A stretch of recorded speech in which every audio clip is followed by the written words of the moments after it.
తెలంగాణలో రైతు భరోసాపై రాజకీయ రచ్చ ముదురుతోంది.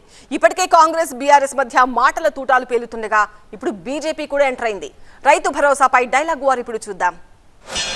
అట్లాగే రైతులతో పాటు వివిధ రంగాలకు సంబంధించిన ట్యాక్స్ పేయర్స్ కానీ ఇతరత్ర స్టేక్ హోల్డర్స్ అందరి అభిప్రాయాలు కూడా తీసుకుని దానికి అనుగుణంగా వచ్చినటువంటి అభిప్రాయాన్ని అంతిమంగా చట్టసభలో చర్చకు పెట్టి శాసనసభలో జరిగేటువంటి చర్చ ద్వారా అంతిమంగా రాష్ట్ర ప్రభుత్వం విధానపరమైనటువంటి జీవోని ఇష్యూ చేసి రైతు భరోసా విడుదల చేసే కార్యక్రమం చేస్తుందని చెప్పడానికి నేను రాష్ట్ర ప్రభుత్వం నుంచి సంతోషిస్తాను. నేనెవరూ 4 గోడల మధ్యలో కూర్చొని మా విధానపరమైన నిర్ణయాలు ప్రకటించి మా ఇష్టానుసారం ప్రజలపైన ఏది రుద్దేది లేదని చాలా స్పష్టంగా మా ప్రభుత్వం ఈ సభ ద్వారా మీ ద్వారా రాష్ట్ర ప్రజానికి కూడా స్పష్టంగా చెప్తాను.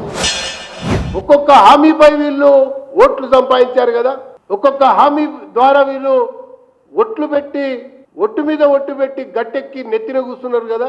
ఇప్పుడు కొత్తగా కమిటీలు వేయటం, కొత్తగా మరి దాని గురించి మేము ప్రజాభిప్రాయాలు చేస్తామని అంటాం.